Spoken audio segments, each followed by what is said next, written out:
Buenos días y bienvenidos a Enfoque de los Sábados. El día de hoy trataremos de analizar la evolución política en dos de nuestros países vecinos, por una parte Bolivia y por otra parte Chile, que atraviesan crisis de un carácter diferente.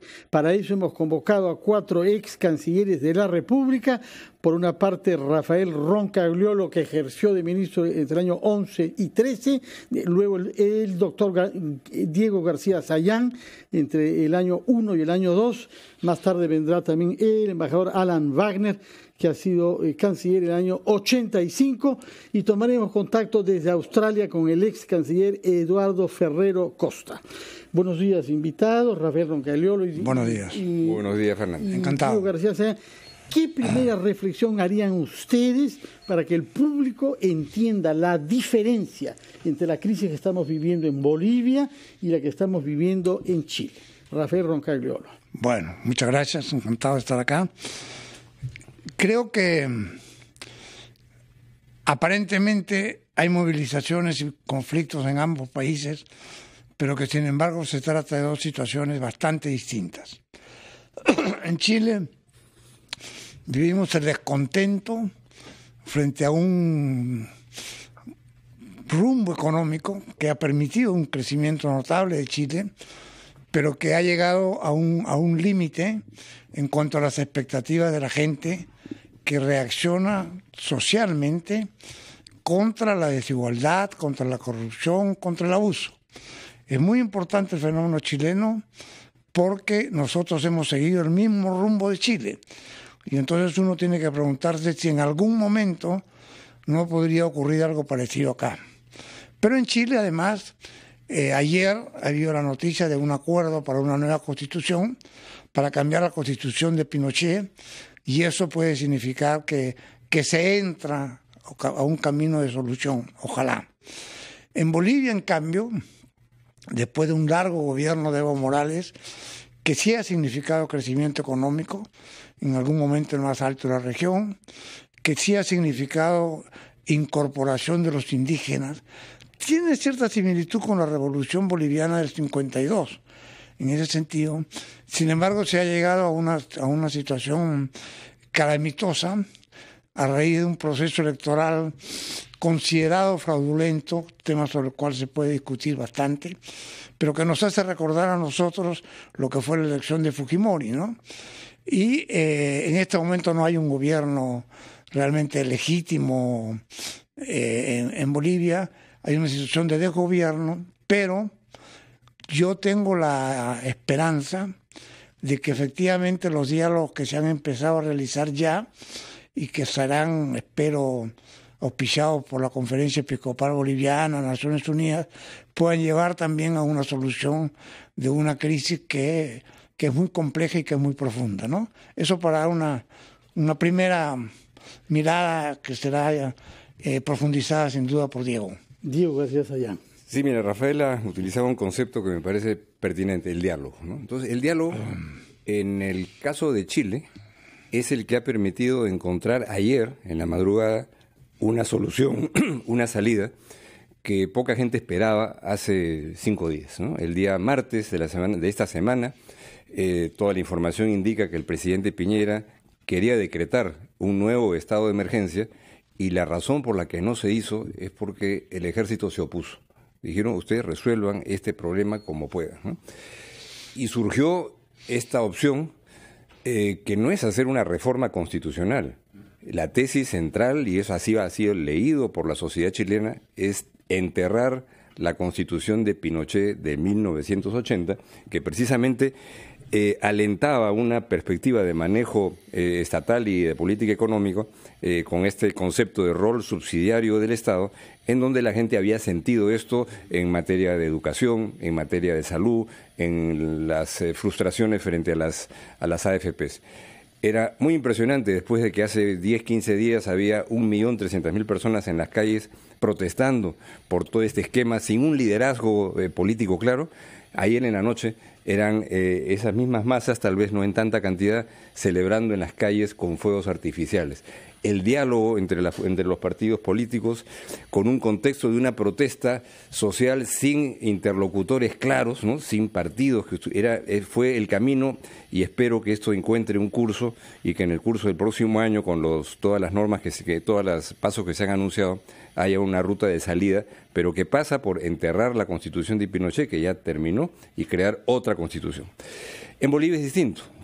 En Bolivia no estamos ante una explosión social sin líderes identificables, sino ante una polarización social que tiene que ver con lo que decía Rafael, la trayectoria de un gobierno que con sus luces y sus sombras se acercó a una integración con el movimiento indígena, con el movimiento social, y ahora en una polarización muy evidente en el discurso político, un gobierno que surge premunido no de la Constitución ni de los derechos humanos, sino de las Biblias, y de otro lado un movimiento social que continúa. Ayer ha habido 5 o 6 muertos más en Cochabamba, en un contexto en donde mientras en Chile se están encontrando, ayer el ministro de la Presidencia del gobierno transitorio, Justiniano Jerjes, decía que hay que iniciar la cacería contra Juan Ramón Quintana, ministro de Presidencia del gobierno de Evo Morales. De manera que en Bolivia se está entrando en un nivel de polarización muy serio,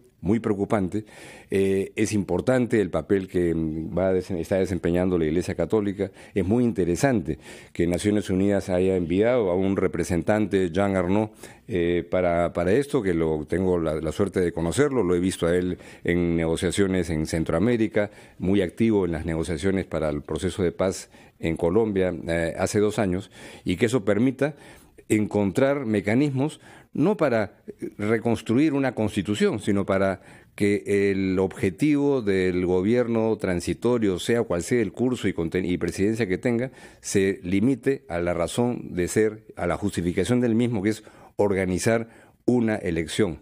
Y no lo que están anunciando ahora, que es como un gobierno que pareciera que va a quedarse 1 año, 2 años, y el gobierno tendría que durar 2 o 3 meses y no pensar en grandes políticas sociales ni cosas parecidas. Entonces, estamos en una situación muy fluida, como dicen muchas veces los sociólogos y los analistas, que quiere decir absolutamente impredecible en el caso de Bolivia, pero el diálogo podría ser el camino que hace, y con esto termino, Fernando. O sea, es interesante que ayer, cuando está en Cochabamba un representante del gobierno transitorio, el ministro de Agricultura, creo, va allá y dice: no vamos a cambiar nada de la política social que ha venido haciendo el gobierno de Evo Morales. Todo va a continuar igualito, no se preocupe. Entonces, en un contexto así, no habría más razón que decir, bueno, dejemos todo como está, preocupémonos solamente que haya un tribunal electoral creíble y que el padrón sea adecuadamente revisado y que haya una elección pronto para que el día que termina este gobierno constitucional, que es 20 y tantos de enero, pueda reentrar otro gobierno, ¿no? Vamos a hacer una pausa, recibiremos al ex canciller Alan Wagner y retomaremos nuestra entrevista acá en los estudios de RPP con 3 cancilleres. En la perspectiva de ver qué papel ha jugado en el Perú, cuál es el interés nacional frente a estas 2 crisis y qué lecciones debemos sacar para nuestro propio proceso de consolidación institucional. Pero primero vamos a una pausa.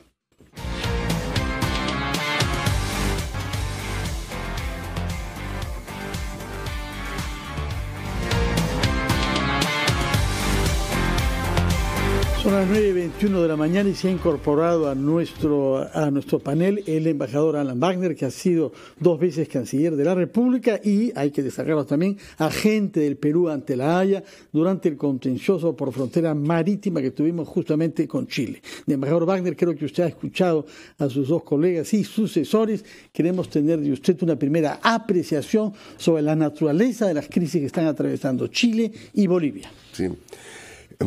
Muchas gracias primero por mi invitación, Fernando, y qué bueno estar con colegas tan queridos.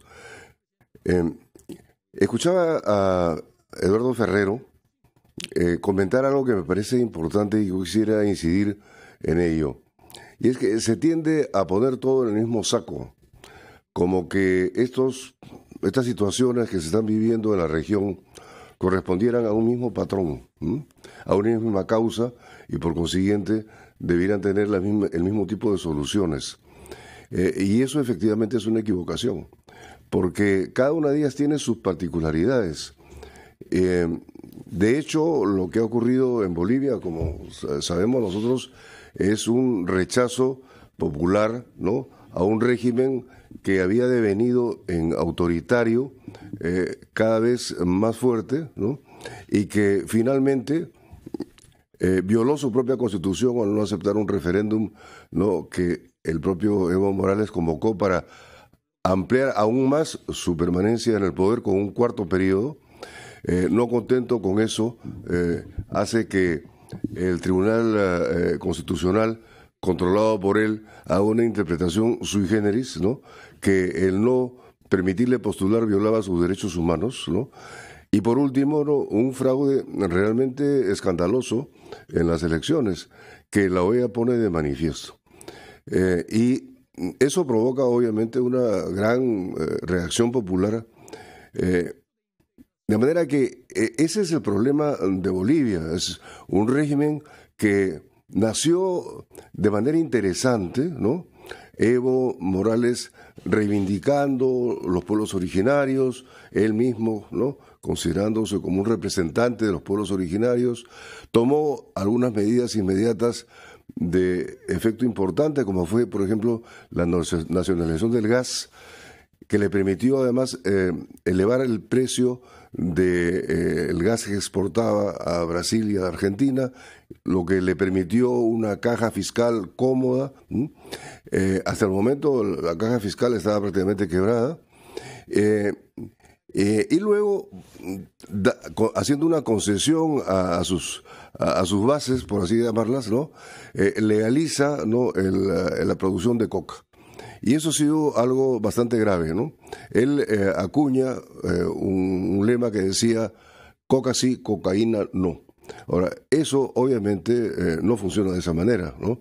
En la medida en que se expande la producción de coca, como ocurrió en Bolivia, naturalmente gran parte de eso fue a la producción de cocaína. De manera pues que el gobierno de Evo ha sido de luces y sombras para terminar en un régimen, como decía, fuertemente autoritario. Eso es distinto a lo que ha ocurrido en Chile, como bien se ha dicho, y lo recordaba Rafa en un artículo esta mañana, ¿no? Es el problema de la clase media emergente, que empieza a emerger, ¿no?, que acaba de salir del umbral de la pobreza, empieza a emerger y se le muestra una tierra prometida, a la cual no llega.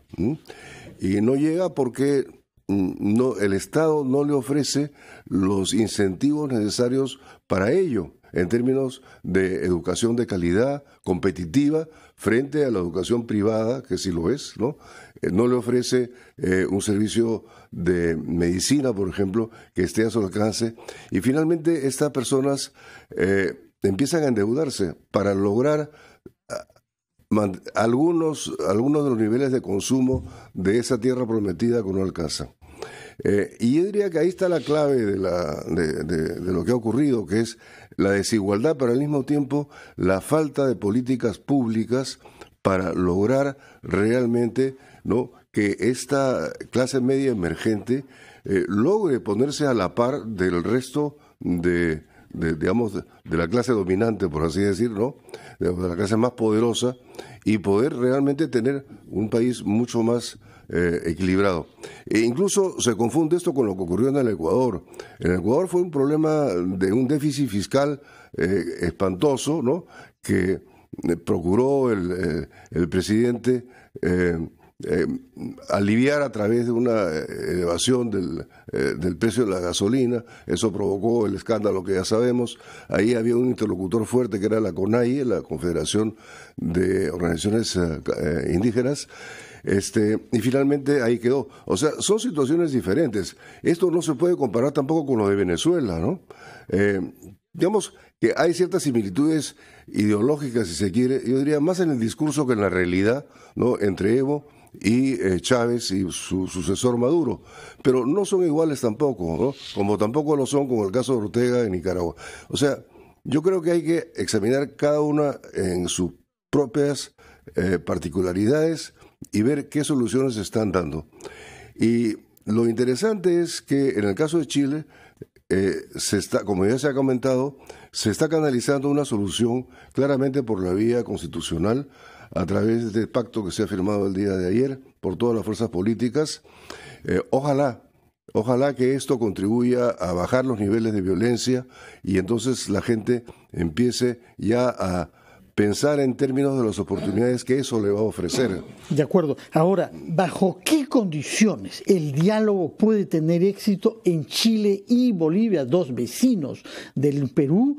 Porque, por una parte, usted ha dicho, Rafael Roncagliolo, que el gobierno boliviano actual no es legítimo, y por otra parte, no sabemos bien hasta qué punto pueden alcanzarse consensos sobre el cambio de la Constitución, sobre todo porque se está poniendo el acento en el régimen económico, parece ser el punto más importante que se quiere cambiar, y efectivamente algunos consideran cómo en el país más exitoso de la región se quiere cambiar justamente ese aspecto de la Constitución. La pregunta que además queda formulada pensando en el Perú, ¿bajo qué condiciones puede tener el éxito el diálogo en Bolivia, que usted dijo, promovido tanto por la Conferencia Episcopal como por la ONU, y el de Chile, que es entre actores políticos que no necesariamente representan a los manifestantes que salen a las calles? Rafael Roncagliolo. Bueno, yo creo que ha quedado bien clara la diferencia entre ambas situaciones, ¿no? A mí me parece que en Chile la posibilidad de que el diálogo tenga éxito es mayor, por así decirlo, porque es un país con más tradición institucional, con partidos que han quedado ahora todos criticados, tienen un cierto arraigo, y entonces canalizar el diálogo a través de una nueva constitución es una manera de incorporar al ordenamiento jurídico chileno aquellos problemas que son la causa de las protestas: AFP, educación, seguridad social, salud, etcétera, ¿no? Y sobre todo este problema terrible de que la pobreza tiene que ver con la desigualdad, y por lo tanto es el rechazo al consumo ostentoso, al abuso, a la corrupción, etcétera. De manera que en Chile, Diego contaba que anoche ya la gente estaba celebrando en las calles. Es posible que se llegue a un acuerdo más viable, ¿no? En Bolivia creo que la cosa es más complicada, porque yo sostengo que el régimen actual es un régimen que no tiene mayor legitimidad, ni desde el punto de vista constitucional boliviano, porque esta señora se ha hecho cargo en una sesión sin quórum, porque además representa posiciones extremas. No es Carlos Mesa, que es una persona sensata y que más bien ha quedado postergado estos últimos días. Ha quedado desplegado, desplazado, ¿no es cierto? Pero esto es una señora que, como se ha repetido en estos días, afirma que las ciudades no son para los indios, que se vayan al campo o que se vayan al Chaco, ¿no? Que se vayan a la Puno o que se vayan al Chaco. Y había otras declaraciones como las que ha recordado Diego. Entonces es un gobierno que tampoco tiene legitimidad. Lo normal sea que se produzcan pronto unas elecciones transparentes. Bueno, tenían fecha para una segunda vuelta, no sé si es que se podrá respetar. Pero ya no es segunda vuelta, ahora es un nuevo proceso electoral, ¿no? Y ese proceso electoral tiene que ser producto del diálogo. Entonces yo confío en que en esta tensión tremenda entre las fuerzas de confrontación y las fuerzas que buscan una salida por la vía del consenso, confío, sueño, deseo que se impongan las segundas, las que están a favor del consenso, y por eso creo que el papel de la Iglesia Católica, las Naciones Unidas y algunos países que estarían dispuestos a apoyar el diálogo podría permitir salir de este impasse. Porque si no se sale, lo que vamos a tener en Bolivia es una situación de convulsión violenta y sangrienta muy prolongada. Hubo ya ayer, no se sabe si 5 o 6 muertos solamente en un territorio cocalero de Cochabamba. Vamos a hacer una pausa y cuando regresemos formularé la misma pregunta a Diego García Sayán: ¿bajo qué condiciones puede tener éxito el diálogo, pensando en el Perú y recordando que usted jugó un rol prominente en la mesa de diálogo del año 2000 que permitió nuestra propia transición democrática?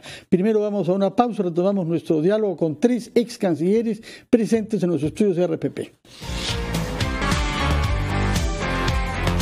La palabra la tiene Diego García Sayán, que debía responder a la pregunta bajo qué condiciones el diálogo puede tener éxito en esos dos países, Chile y Bolivia. Mira, hasta hace una semana en Chile parecía que no había un curso de solución y de salida, como ahora pareciera que en Bolivia, con la polarización creciente que hay entre actores políticos y actores sociales, parecería eso también un poco lejano. Pero creo que ha sido aleccionador lo de Chile, en donde sin interlocutores externos, sino a partir de partidos políticos que, como lo ha recordado Rafael, tienen en el caso de Chile un grado de legitimidad y de presencia institucional, pese a todo, que no hay en otros países de América Latina. Ese diálogo ha reconectado con la sociedad con una diferencia muy importante, no para decirle a la sociedad chilena, bueno, nosotros nos vamos a encargar, sino decirle, bueno, se acabó, esta vieja constitución murió, proponemos un plebiscito y que la gente decida si quieren una nueva constitución que arranque desde cero. Entonces yo creo que eso va a tener éxito y el concepto de diálogo ahí es distinto, es el diálogo entre la institucionalidad política y una sociedad que protesta, que reclama, que no necesariamente tiene interlocutores y representantes políticos que irán surgiendo, sin duda, en el curso de las próximas jornadas, cuando se haga el plebiscito y todo eso. De manera que es punto que puede ser discutido para el Perú después. Bueno, no porque la Constitución vaya a resolver todos los problemas sociales pendientes, la nueva Constitución, pero sí porque hay en esa Constitución, para mucha gente, la explicación de la protesta social, el rol subsidiario del Estado, que redujo la función de la salud pública, que privatizó de alguna manera la educación pública, haciendo que las universidades había que pagar tasas de interés brutales para quien pedía un préstamo para poder pagar sus estudios. Todo eso está en cuestión y de manera que esa Constitución ultraliberal quedó ya enterrada. ¿Es igual a la Constitución del Perú? No es igual a la Constitución del Perú y hay una serie de temas y por eso hay que tener mucho cuidado en el debate que se puede venir de aquí para adelante haciendo una fácil o analogía simplista con lo de Chile, porque no tiene sentido aquí pensar en una solución de esa naturaleza. En el caso de Bolivia es distinto. Yo creo que esta polarización social y política con un gobierno de legitimidad cuestionada sí puede tener los buenos oficios, no sé si la palabra es mediación, pero por lo menos los buenos oficios de actores externos a los dos polos, un papel muy importante para tranquilizar las aguas y acotar las funciones del gobierno, que no sea la cacería de exministros o diseñar nuevas políticas económicas, sino organizar un sistema electoral para el cual ya curiosamente, después de varios días, la presidenta en funciones no ha dado una fecha de cuándo van a ser estas elecciones y es ahí donde la comunidad internacional, las Naciones Unidas, interesante que la OEA haya desaparecido del panorama en este sentido, ¿no? Entonces yo sí creo que en este caso ese diálogo sí puede ser promovido, propiciado y la experiencia de la OEA en el Perú en el año 2000 ahí puede ser de mucha utilidad. Ayer saqué una nota en El País haciendo una analogía entre la transición de Perú del 2000 y la de ahora en Bolivia. Yo creo que ahí sí hay un elemento favorable que es, en este momento, para mi modesta opinión, casi la única lucecita al fondo de este túnel oscuro que existe para ir tranquilizando las aguas en una situación que es arborescente cada día, ¿no? Bien, embajador Wagner, usted es un profesional de las relaciones internacionales y lo ha mostrado en el terreno bilateral, pero también en el contencioso de La Haya. ¿Cuál es el interés del Perú en estas circunstancias? Ayer el presidente Vizcarra hizo declaraciones afirmando que habíamos mantenido muy buenas relaciones con Bolivia, incluso amistosas con Evo Morales, dijo él, y que aspiraba a mantener el mismo nivel de calidad de relaciones con el gobierno actual y las autoridades que vengan después. ¿Nuestra diplomacia en este caso ha hecho exactamente lo que tenía que hacer o hay algunos reproches que formular? Lo que corresponde a la diplomacia peruana es procurar las mejores relaciones con nuestros países vecinos. Y digo, sobre todo con nuestros países vecinos. Y particularmente con dos de ellos, con los cuales hemos tenido a través de la historia de relaciones complejas, como es el caso de Bolivia y de Chile. De manera pues que las expresiones del presidente Vizcarra las encuentro en caja. teniendo en cuenta que el comportamiento de Evo Morales hacia el Perú, ¿no?, durante este largo periodo de casi 14 años de gobierno, fue un comportamiento errático y por momentos muy agresivo, con insultos de por medio, ¿no? Tanto al presidente Toledo, al presidente García, ¿no? A medida que Bolivia pretendía negociar con Chile la agenda de 12 puntos, uno de los cuales, el último, contemplaba un diálogo sobre el tema marítimo entre Bolivia y Chile, ¿no? Evo escalaba, ¿no?, una actitud muy agresiva hacia el Perú. Bueno, eso fue pasando, ¿no? Ya sabemos qué cosa ocurrió en La Haya. Bolivia perdió en toda la línea en su demanda a Chile por una salida soberana, y entonces eso permitió que las relaciones, ¿no?, entraran nuevamente en un plano de normalidad, de cordialidad, etcétera, y Bolivia se planteara como una alternativa a lo que había ocurrido en La Haya, el sacar su gas a través de hilo, ¿no? Y en eso hubieron conversaciones, de manera pues que el Perú tiene que manejar sus relaciones con los países vecinos, ¿no?, de la manera más constructiva posible, ¿no?, y buscando no convertirse en el fiel de la balanza de ninguno de ellos, ¿no?, que ha sido el problema que hemos tenido entre Bolivia y Chile. O sea, Bolivia buscaba negociación con Chile, entonces, ¿no?, se inclinaba hacia Chile y nos complicaba las relaciones con nosotros y viceversa. Entonces, esa relación ecuánime y constructiva es la que corresponde al Perú mantener. De manera pues que, como digo, no me llama la atención las expresiones del presidente Vizcarra ayer, y lo mismo será con el próximo gobierno. El gobierno que resulte elegido, ¿no?, en los 90 días que se supone, de acuerdo a la Constitución, deberán realizarse las elecciones, ¿no? De manera pues que yo pienso que en ese sentido hay que más bien siempre tender la mano, estar dispuestos a colaborar, y en el caso de Chile, las relaciones realmente, a partir justamente del fallo de la Corte de La Haya, que estableció el límite marítimo entre los dos países y se resolvió de esa manera pacífica una difícil controversia, ¿no? Las relaciones han ido en aumento, tanto en el plano bilateral, ¿no?, en términos de comercio, inversiones, proyectos, etcétera, como en el plano vecinal. O sea, la relación entre Tacna y Arica es, como sabemos, muy intensa, muy dinámica. De manera pues que yo pienso que corresponde al Perú tener en ambos casos una actitud de cautela, de prudencia, de acompañamiento amistoso, ¿no? Y no buscar, para decirlo gráficamente, meter el dedo en el ventilador. Claro que sí. Ahora, hay ciertos reproches que han sido formulados en particular por el canciller de México, el señor Ebrard, a propósito de la actitud del Perú frente al avión mexicano que debía sacar a Evo Morales y a su comitiva. Efectivamente, yo creo que el canciller de México dio innecesariamente demasiados detalles sobre lo que había sido el operativo de sacar a Evo de Bolivia y llevarlo hasta México, y en el transcurso de eso ha incurrido en ciertas expresiones inconvenientes, ¿no?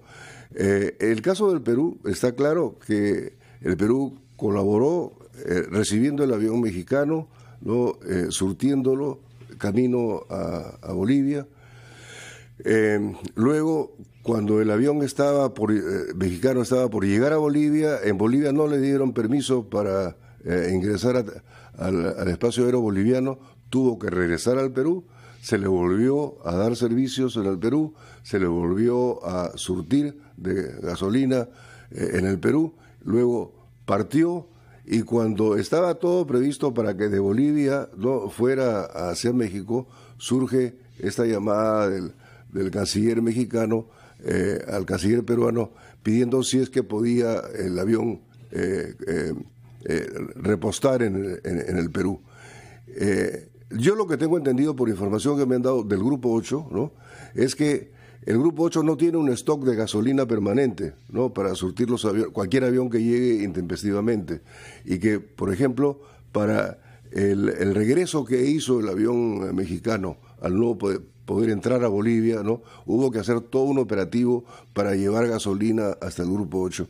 Y que en esas circunstancias se hacía nuevamente un poco complicada la operación. Yo estoy absolutamente seguro que no ha habido ninguna valoración política, ¿no?, como el canciller mexicano ha dicho, ha sido una cuestión de las circunstancias. Tan es así que luego, ¿no?, se le pide permiso para atravesar el espacio aéreo peruano, ya camino a México. La selva norte, ¿no? Así es, y debía luego ir a Ecuador, pero ocurre que Ecuador no le da permiso para sobrevolar su espacio aéreo, ¿no? Y entonces tiene que atravesar completamente toda la zona norte del Perú, salir al mar y por el mar llegar hasta México. De manera pues que yo creo que ha habido amplia colaboración de parte del Perú. Ha habido expresiones poco adecuadas, ¿no? Y yo creo que eso hay que superarlo, ¿no? Porque además nuestra relación con México es una relación muy buena, somos socios en la Alianza del Pacífico, ¿no? Y, digamos, no debemos detenernos en esos detalles que debieran haberse evitado, ¿no? De acuerdo. ¿Comentarios sobre este punto? ¿Algún? No. No, yo creo que ha habido versiones contradictorias. Me parece que la explicación que ha dado Alan es una explicación exhaustiva. Como yo mismo he sido asilado, creo que el derecho de asilo es muy importante y que somos parte además del convenio Caracas. Entonces me parece muy importante que evitar que se den estas malas imágenes que se dan, sea por impertinencia de una autoridad extranjera o por la razón que sea, nada más.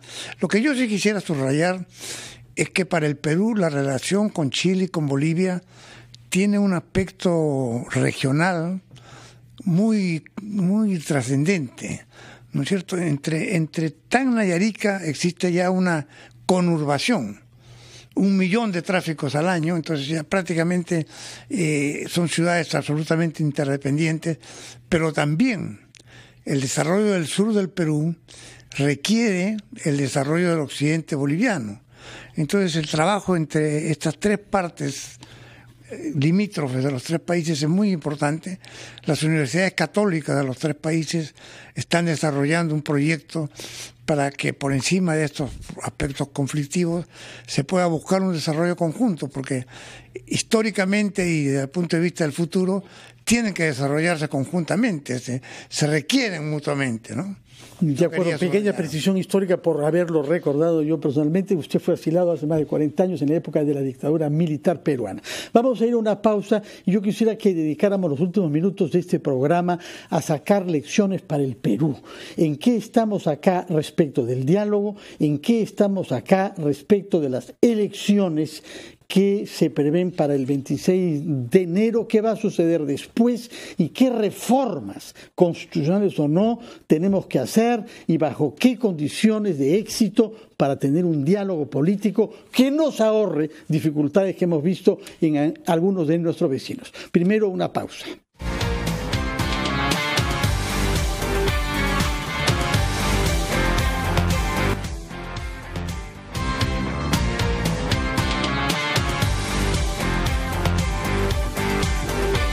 Son las 9:51 de la mañana, estamos en los estudios de RPP con tres personalidades que han sido cancilleres de la República: Alan Wagner, Rafael Roncagliolo y Diego García Sayán.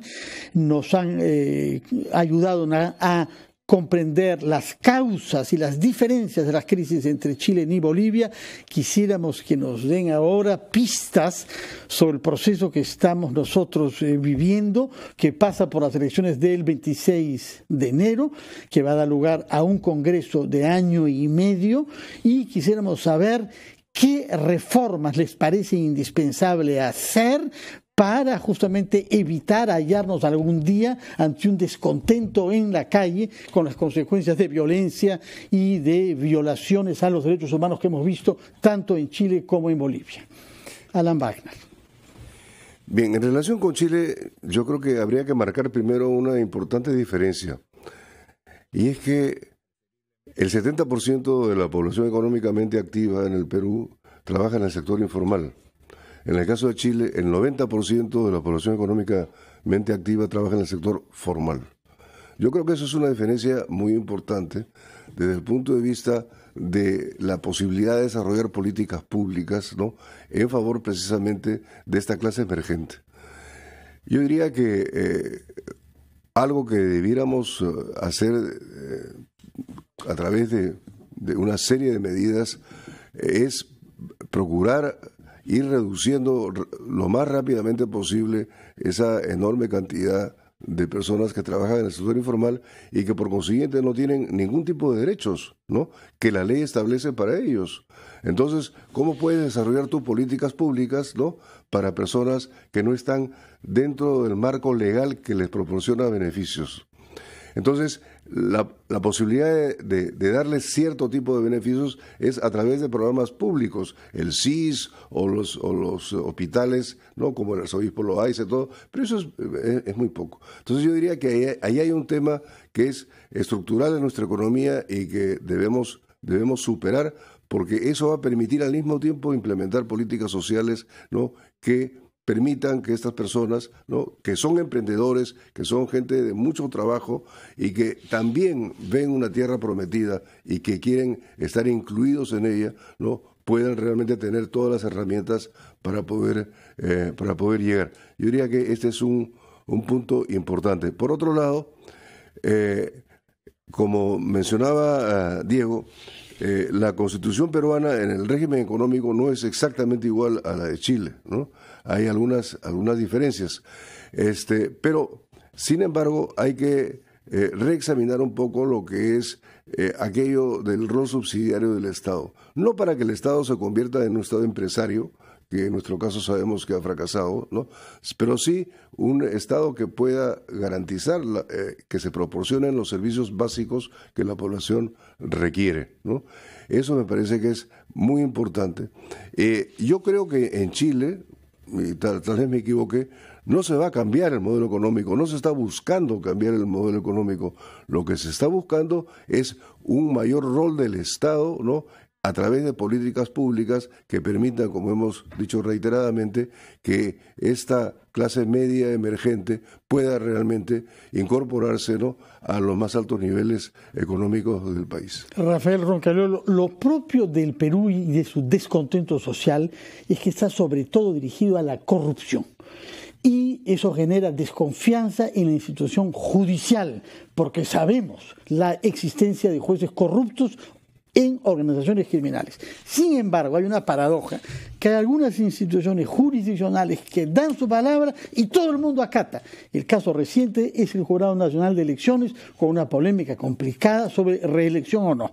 Y el otro caso es el del Tribunal Constitucional, que dirimió que sí se admite esta demanda competencial y todo el mundo se somete a eso. ¿Funcionan nuestras instituciones? Funcionan algunas. Yo agregaría también, por ejemplo, al Banco Reserva, al servicio diplomático, pero tenemos una gran debilidad institucional. Y sí tenemos los problemas de abuso, de corrupción, que son los que han despertado este malestar en Chile, ¿no? Entonces yo creo que sí hay que hacer reformas, sí hay que hacer cambios importantes para garantizar que, por ejemplo, la educación, la salud, la seguridad puedan ser mejor atendidas. Todo lo cual implica aumentar la presión tributaria. Es decir, que el Estado tenga más recursos para poder atender estas cosas. No ver esto es seguir la política del avestruz. Ocultar la cabeza frente a una situación que puede devenir en el futuro en una situación explosiva. Entonces yo creo que una de las cosas que hay que hacer ahora en este Congreso que viene es no solo completar la reforma judicial y política, sino adelantarse a prever los cambios que permitan que la economía peruana siga funcionando, pero sin seguir agravando estos problemas básicos para la población. Eso me parece una tarea absolutamente importante para el país en este momento. Prevenir para no lamentar. Señor García Sayán, usted ha sido canciller, pero también juez en la Corte Interamericana, presidente de ese tribunal, y tiene funciones en la ONU justamente para garantizar la independencia de la justicia en los países del mundo. ¿Podemos tener confianza en que estas reformas que preconiza Rafael Roncagliolo se puedan llevar a cabo durante los 18 meses que tendrá el próximo Congreso elegido el 26 de enero? Mira, yo creo que hay que no solamente esperarlo, sino empujarlo, y que el Congreso tenga claramente señaladas algunas prioridades, ¿no? Porque si se quiere redefinir todo el mapa social, revisar la normatividad en todos los sectores del Estado, eso va a quedar indudablemente fuera de lugares. Pero evidentemente con todo el panorama, con los escenarios distintos que hemos conversado esta mañana, Bolivia, Ecuador, Chile, el tema de fondo que en el Perú hoy tendría que ver con la pervivencia y consolidación de la democracia es la brecha entre las necesidades y percepciones de la sociedad y lo que el Estado está haciendo por la gente. Antes de que ocurra una explosión, antes de que ocurra una situación que erosione la estabilidad institucional, eso requiere no solamente, como han dicho muy claramente Rafael y Alan, afirmar políticas y estrategias muy claras en ese sentido, sino también modificar y modernizar la manera en la que el Estado funciona, ¿no? Que lleguemos al mes de noviembre de este año y que se haya ejecutado el 42 o 43% del presupuesto del gobierno central es realmente un escándalo, porque en el Perú no hay ningún impedimento constitucional para que la universidad y el colegio público sigan siendo gratuitos. Se ofrece una apertura del CIS, pero no se da los recursos para el CIS. Entonces yo creo que hay un tema que puede sonar muy tecnocrático, pero acaba siendo un tema fundamental que tiene que ver con ¿qué? Tiene que ver con probablemente elementos de ineficiencia en la gestión pública, pero también con algo que hay que ver como país, cómo se enfrenta una percepción de centenares o miles de funcionarios públicos de miedo, por no decir de terror, de firmar algo que tiene que ver con adquisiciones o con recepción de obras, porque ya se ven en la cárcel, ya se ven en la fiscalía. ¿Cómo resolver ese problema para no abrir un boquete para que la corrupción se extienda? Es algo que suena, insisto, muy tecnocrático frente a todo lo que estamos discutiendo, pero evidentemente con una acción más efectiva y más eficaz por parte del Estado en acercarse a la gente en un contexto en donde el 70% que está en la informalidad no va a tener medios propios para hacerlo, es una responsabilidad en la que, creo yo, hay que legislar y definir una política pública mucho más proactiva de la que tenemos. Muchas gracias por su presencia acá este sábado temprano a tres cancilleres de la República, Alan Wagner, Rafael Roncagliolo y Diego García Sayán. Gracias por sus contribuciones para comprender lo que está pasando en los vecinos y para sacar lecciones en nuestro país que está viviendo un proceso electoral. Muchas gracias por su sintonía. Quédense en la audiencia de RPP. Pasamos ahora a Diálogos de Fe, que es un programa de RPP de diálogo con el arzobispo de Lima, Monseñor Carlos Castillo. Buenos días.